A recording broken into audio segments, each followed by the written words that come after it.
তো কেমন আছো সকলে? আমরা এসে গেছি ত্রিপুরা জয়েন্ট এন্ট্রান্সের কাউন্সিলিং রিলেটেড মোস্ট ইম্পর্ট্যান্টে আরেকটি ভিডিও নিয়ে।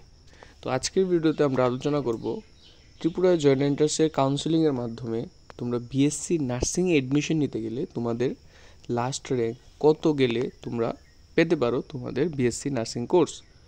কিন্তু তার আগে আমরা দেখে নেব যে বিএসসি নার্সিংয়ের জন্য কোন কোন কলেজ ত্রিপুরা জয়েন্ট এন্ট্রান্সকে অ্যাকসেপ্ট করে ফর বিএসসি নার্সিং অ্যাডমিশন, আর দেখে নেব যে কোন কোন কলেজে কতটা সিট আছে বিএসসি নার্সিংয়ের জন্য।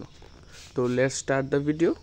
তো প্রথমে আমরা কলেজ ডিসকাশন করে নিই, তারপর আমরা লাস্ট র্যাঙ্ক নিয়ে ডিসকাশন করব যে 2023 সালে বিগত বছরে কত র্যাঙ্কে তো বিএসসি নার্সিং পেয়েছিল এবং কোন কোন কলেজে পেয়েছিল সেটা বিষয়ে দেখে তোমরা 2024-এর একটা ধারণা করে নিতে পারো। বিএসসি নার্সিংয়ে অ্যাডমিশন নেওয়ার জন্য যে কলেজগুলি আছে সেগুলি হলো টিপস, যেটা হাঁপানিয়াতে অবস্থিত, যেখানের মধ্যে টোটাল সিট আছে তোমাদের 21টা সিট, যার মধ্যে জেনারেল ক্যাটাগরিদের জন্য রিজার্ভ আছে 11টা সিট, এসটিদের জন্য 60টা সিট এবং এসসিদের জন্য আছে 3টা সিট রিজার্ভড। নেক্সট হলো রিপন্স, যেটা আছে আইজল মিজোরামে, সেটার মধ্যে টোটাল সিট 4টা সিট আছে, সেটার মধ্যে জেনারেলদের জন্য 2টা সিট, এসটিদের জন্য 1টা এবং এসসিদের জন্য 1টা সিট রিজার্ভড আছে। নেক্সট হলো regional institute of medical science Imphal Manipur, যেটা খুবই একটা প্রসিদ্ধ একটা ইনস্টিটিউশন, মেডিকেল ইনস্টিটিউশন নর্থ ইস্টের মধ্যে। সেখানের মধ্যেও তোমাদের ত্রিপুরা জয়েন্ট এন্ট্রান্সের মাধ্যমে 5টা সিট রিজার্ভড আছে ফর বিএসসি নার্সিং কোর্স, যেখানের মধ্যে 3টি সিট আছে তোমাদের জেনারেল, 1টা সিট আছে এসসি এবং 1টা সিট আছে এসটিদের জন্য রিজার্ভড। নেক্সট হলো regional college of nursing Guwahati Assam, এটা আরেকটি মোস্ট ইম্পর্টেন্ট একটি কলেজ, ভালো কলেজ সেটার মধ্যে টোটাল সিট আছে 3টা, জেনারেলের জন্য 1টা, এসসিদের জন্য 1টা, এসটিদের জন্য 1টা। নেক্সট হলো Agartala government nursing college under AGMC, যেটা আগরতলার এজিএমসির কলেজ, সেখানের মধ্যে টোটাল সিট আছে তোমাদের জন্য 50টা সিট, যার মধ্যে জেনারেলদের জন্য 26টা সিট রিজার্ভড আছে এবং এসসিদের জন্য আছে 8টা সিট এবং এসটিদের জন্য 16টা সিট রিজার্ভড আছে।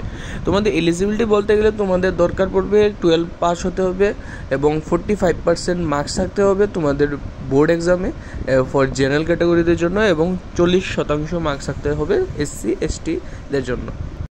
এখন আমরা কোন র্যাঙ্কে তোমরা এই কলেজগুলোতে অ্যাডমিশন নিতে পারো, লাস্ট র্যাঙ্ক 2023 সালে কত গিয়েছিল সেটা আলোচনা করে নিই। Let's start.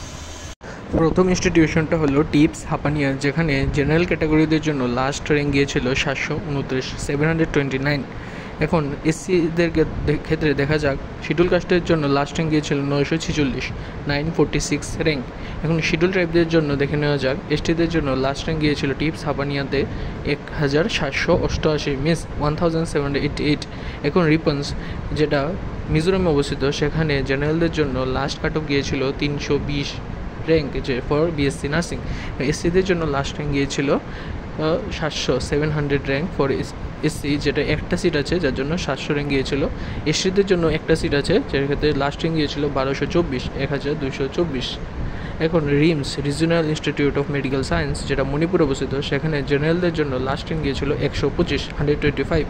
এসসিদের জন্য শিডিউল কাস্টদের জন্য বিএসসি নার্সিংয়ের জন্য লাস্ট র্যাঙ্ক গিয়েছিল 192 এবং এসটিদের জন্য লাস্ট র্যাঙ্ক গিয়েছিল 416, 416 র্যাঙ্ক। এখন রিজিওনাল কলেজ অফ নার্সিং, যেটা আসামে অবস্থিত, একটা খুবই ভালো একটা নার্সিং কলেজ, যেখানে জেনারেলদের জন্য লাস্ট র্যাঙ্ক গিয়েছিল 190 এবং শিডিউল কাস্টদের ক্ষেত্রে দেখানো যাক, শিডিউল কাস্টদের ক্ষেত্রে লাস্ট র্যাঙ্ক গিয়েছিল 1040, 1040। এবং যদি এসটিদের জন্য আলোচনা করি, সেখানে 1টা সিট আছে, এসটিদের জন্য লাস্ট র্যাঙ্ক গিয়েছিল 447। এখন AGMC Agartala government medical college, যেটা আগরতলা অবস্থিত, সেটার জন্য জেনারেল ক্যাটাগরিদের জন্য লাস্ট র্যাঙ্ক গিয়েছিল 582, 582 র্যাঙ্ক ফর বিএসসি নার্সিং। এসসিদের জন্য শিডিউল কাস্টদের জন্য লাস্ট র্যাঙ্ক গিয়েছিল 812, 812 for BSc nursing in AGMC. এখন এসটিদের জন্য যেটা লাস্ট র্যাঙ্ক গিয়েছিল 1648, 1648 rank. Thank you. Like, subscribe and share please.